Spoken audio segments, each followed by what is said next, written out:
The other day I got 6 new Rubik's Cubes, so I came up with the challenge to take all 6 of them, scramble them up, and solve them at the same time.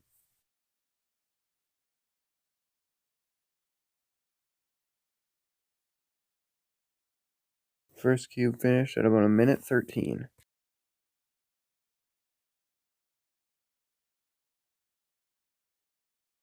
Number 2 comes in at 2:23.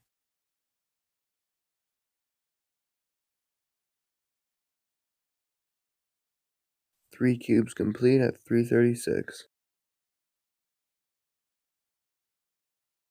Fourth cube done at 4 minutes 30 seconds. And another minute later we have a fifth.